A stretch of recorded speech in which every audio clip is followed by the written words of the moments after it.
While Don Jr. was in New York preparing to testify in court, his fiancée, Kimberly, was at the party dressed up as Trump's constituent, Snow White. Don Jr. was not at Daddy Donald's last night. The prodigal son was being grilled as part of the $250 million case against their business. But I did get some exciting news this weekend. According to a new poll from YouGov, which is a serious polling site, or they were before this, I am more popular than the President of the United States. Jimmy Kimmel just did something unexpected. He directed his humor toward Don Jr. and his father in one of the most intense roast moments ever recorded. It felt like watching a family cookout suddenly go wrong, with the grill blowing up and no one sure why Kimmel showed up. What began as lighthearted jokes quickly turned into a full comedy showdown. And it's safe to say, the Trumps won't find this one amusing. This month, we'll have International Asexuality Day. I mean, because that's a big one. Don't forget that one, folks. That's basically like Christmas, Easter, Thanksgiving, all wrapped up into one special, radical, insane Democrat holiday. No, that's right, folks. And if anyone knows special, it's me, DJ TJ. You remember the guy who keeps saying I have no ratings? Well, that makes two of us. They polled more than 1,000 people, and I lead Trump by 16 points. I'm at +3, he's at -13. Is nice, but it feels like, considering the fact that I'm not a convicted felon friend of Jeffrey Epstein, and I've never paid off a porn star or sent a team of masked goons into a park to pull an old lady away from her grandchildren, I feel like my rating should be higher, maybe, than... If you're enjoying this video, please remember to subscribe to the channel and turn on notifications. Jimmy Kimmel just did something so bold, it's taken the whole internet by surprise. Picture this. A late-night host unintentionally becomes a political wrecking crew. And his focus, Don Jr. and his father, the President of the United States. What began as an ordinary night of jokes turned into a comedy strike where every remark landed harder than a leaked government file. There he is, tiny soprano. I wonder what's going through his head right now. I should have worn makeup. Oh, yeah, good one. Here's the thing about Don Jr. What he lacks in intelligence, he also lacks in charisma. So, and as with all cases involving the family Trump, DJ TJ was sworn in on an upside-down Bible. He will finish his testimony tomorrow, and then Eric will testify, and then Trump will claim he's never met either one of them. But it's getting serious. Kimmel didn't just make fun of them. He practically built a fire, added a few tweets, and lit it with pure sarcasm. It all started with Don Jr., who's like a signal that keeps losing connection mid-sentence. He stepped into the spotlight again, thinking he could manage the attention. But Jimmy had completely different intentions this time. Finding a toenail in your salad has a 7-point lead over Donald Trump. And I hope he doesn't see this.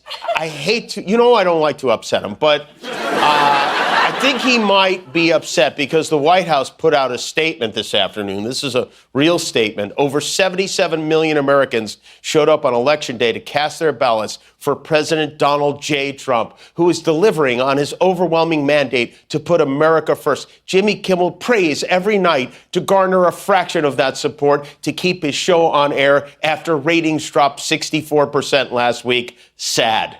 I like sad with an exclamation point. It would make a nice T-shirt with Trump's face on it, wouldn't it? You could almost sense the Trump PR team silently hoping for a miracle as Kimmel went through the family's behavior like a blade through butter. He began with Don Jr.'s latest effort to stay relevant, which as usual had more energy than sense.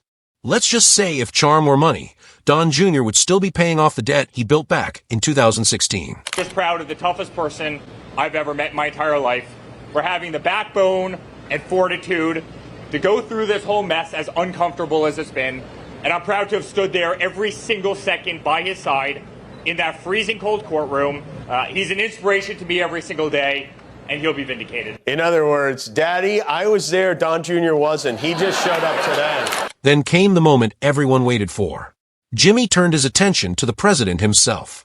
You know it's serious when Kimmel, a man once emotional over a healthcare bill, suddenly becomes a sharp critic aiming at the leader's personality. He didn't just joke about him. He carefully took him apart like someone who's been observing since the first fake news press event. Every word was covered in irony and coated with political humor before landing right at Trump Tower. The best part, Trump probably enjoyed it. He thrives on criticism like it's energy. Each joke feeds his next post. Each insult becomes part of his campaign. Kimmel highlighted how Don Jr. constantly seeks approval from his father, even though his dad's emotions rarely show. It's like watching someone chase validation from a man too busy writing tweets about golf. You know, sometimes we get so fixated on Trump, we forget there are other disgusting creatures hell-bent on bringing about the end of the world out there. But our president, Metamucil World Peace, is having a pretty good week, or he was anyway. Yesterday, Trump had what was easily the most presidential day of his life. He was front and center on the world stage, signing a ceasefire in the Middle East, and then he got home. He started going through the internet, and he just couldn't help himself. Trump made the cover of Time magazine, which he usually loves. You know, before he was president. That's what made Kimmel's roast stand out. He didn't need to yell or rely on wild tricks. He used calm, perfectly timed humor that hit unexpectedly hard. His delivery had that familiar late-night flow. Every jab came with a smile. Each punchline landed with accuracy. He portrayed Don Jr. as someone trapped in his father's shadow, trying to prove he's independent, but always ending up proving the opposite. Then came the comparisons. Kimmel described the Trump family brand as a reality show that's run too long. Still airing, but everyone's bored, and the plot stopped making sense years ago. He didn't need exaggeration. The jokes told themselves. By then, the internet was in chaos. Trump supporters called Kimmel unstable. Liberals praised him, and the rest simply watched for entertainment. What made it interesting was Kimmel's calm expression, as if he found America's political confusion to be the most amusing show on earth, and he had front row seats. They're eating their cats, they're eating the dogs. Welcome back to the program. Charlie, I thought this was a conspiracy theory, and like all conspiracy theories, it turns out to be true. What is going on with that lisp? A conspiracy theory, you say? Who is conspiring? Immigrants from Port-au-Prince? I mean, I read that they're roasting Irish feathers. It's disgusting, and it should not be happening in America. It shouldn't be happening anywhere else in the civilized world, but that's the reality. Okay? You look at Haiti, you look at the demographic makeup, you look at the average IQ. If you import the third world into your country, you are going to become the third world. That's just basic. Like, it's not racist, it's just fact. I don't know. Sounds pretty racist to me. Then he widened the focus because Kimmel doesn't just mock individuals. He knows how to capture the bigger picture. He turned the Trump era into an ongoing joke, comparing it to a business that keeps announcing success while losing clients. It was the kind of humor that's both funny and unsettling. You laugh first, then realize it's true. At one point, Jimmy joked that Don Jr. defends his father like someone inspired by motivational posters. Always talking about strength and success, but forgetting that the economy is struggling. Officials are resigning, and investigations keep piling up. Soon, the internet had a new topic. Don Jr.'s attempts to reply only made it worse, as he kept confirming Kimmel's jokes. Every response felt like an outtake from a bad reality show. It's an odd pattern. The more serious Don Jr. tries to act, the more humorous he seems. It's unintentionally poetic.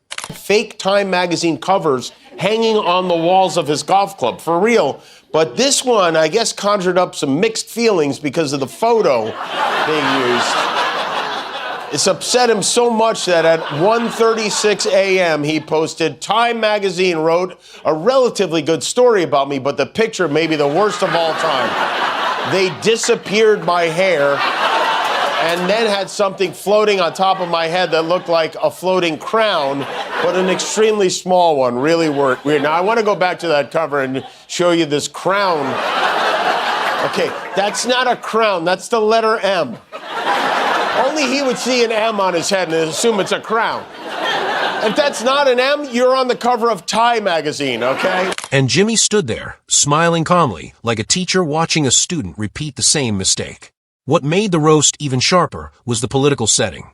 Trump's presidency, already full of dramatic turns, gave Kimmel perfect material. Inflation became a punchline. The border issue was compared to a disorganized family trip. Global diplomacy looked like a child running a lemonade stand. Each problem turned into comedy gold, not because the issues were funny, but because the reactions were.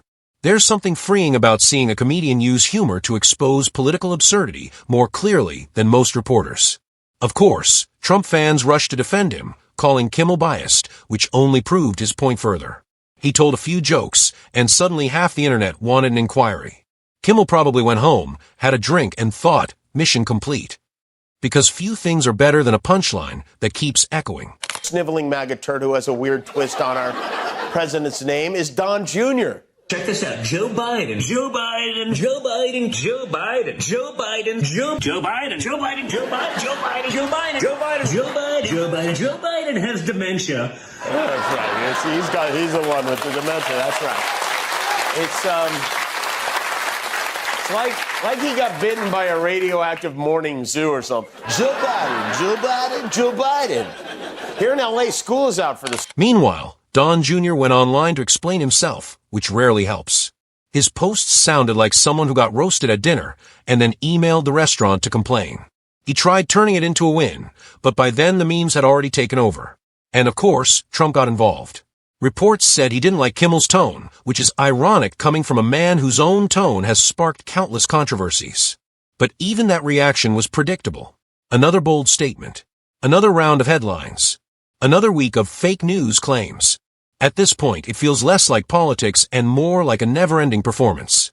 The funny part is how it revealed the fragile pride around the Trump circle. Don Jr. trying to imitate his father is like watching someone sing a song no one liked to begin with. Every attempt to sound strong ends up proving he doesn't get the point. Being honored for wearing that tie down to your knees. Every morning is a game of who am I mad at today? Is it the Cracker Barrel logo? Is it windmills? Is it Bad Bunny? Is it the Nobel Prize? Or is it the turkey vagina slapping around over my chin? I'm not sure we're even allowed to show his neck on TV. Wouldn't it be funny if the FCC fined us for showing his neck on TV? Trump went on, I never like taking pictures from underneath angles, but this is a super bad picture and deserves to be called out. What are they doing and why? It's like he's a TikTok influencer yelling at her boyfriend for not knowing her angles. Kimmel's jokes only highlighted that irony. The harder they try to look powerful, the more exaggerated they appear. By the end of the week, everyone was discussing it. Not because it was shocking, but because it was so strangely entertaining. Kimmel didn't attack them with anger. He did it through insight. He showed that when pride and image take over power, it turns into unintentional comedy. Don Jr.'s constant need for validation, Trump's love for dominance, both collapsing under their own drama. And through it all, Kimmel kept smiling like someone who knows he's found endless material. It's a timeless truth. In a world full of political noise, humor remains the clearest voice. And Kimmel has mastered that space, laughing at the chaos while showing that it is chaos. He's being held responsible for making safety last, but fortunately for him, he's got an ardent defender in one Donald J. Jr. Pete Buttigieg, you saw in the clip earlier, he's taking some personal time because, 19 days isn't enough time, plus the time he spent chest feeding while we were in the midst of a supply chain crisis and 350 million Americans were depending on him to do his damn job. But there is no accountability. There's not even the expectation of these guys doing their jobs. And what is your job exactly? I mean, seriously, besides yelling at your laptop, what is it that you do for a living? What do you write on your tax return, son? Donald Trump Jr. is the only guy in America who claims himself as a dependent. So when people say Jimmy Kimmel exposed Don Jr. and Trump, it's not about embarrassment. It's about clarity. He held up a mirror, and what reflected back was a mix of ego, confusion, and humor. The roast wasn't just amusing, it was eye-opening. Because deep down, he wasn't just talking about their politics. He was targeting their image, the brand, the act of power that falls apart once people start laughing at it. That's what makes it satisfying. It's more than a celebrity conflict. It's a cultural reminder that comedy can be sharper than anger. Jimmy didn't insult them. He broke them down with humor, truth, and perfect timing. The internet will move on to other stories soon. But this one will stay, because in truth, Kimmel didn't need much effort. The jokes wrote themselves. The Trump family runs like a show that forgot to end after the first season. Every episode feels the same. Don Jr. trying to sound deep, Trump saying everything's great, and someone off-screen trying to keep track of the story. The president has been doing his part to bring the two sides together by calling one of the sides the party of hate, evil, and Satan. Hate, evil, and Satan. And that's why they call him the peace president. Teddy Roosevelt had a press conference / pity party today. He bitched and moaned and patted himself on the back so many times he almost dislocated his shoulder. He played all the hits. He bragged about winning the elections in Georgia in 2016 and 2024. He again claimed the election was stolen from him in Georgia in 2020. The blaming and the bragging, he cannot stop. Kimmel simply stepped in and turned the script into humor, and that's what made it brilliant. He didn't stretch the truth, he revealed it. Watching Don Jr. defend every action of his father is like watching someone defend a volcano for erupting. It's passion, he says, while the fire spreads. Kimmel saw that contradiction, the gap between the image and the reality, and built his entire act around it. Even political commentators couldn't help laughing because Kimmel said what many were too careful to admit. The president's behavior speaks for itself. So when people say Kimmel destroyed Don Jr. and Trump, they don't mean he ranted, they mean he exposed. And maybe that's the message. Political power can protect you from many things, but never from humor. Because once you start taking yourself too seriously, someone like Jimmy Kimmel will always be there, with a smirk, a joke, and the reminder that sometimes truth is the funniest thing of all.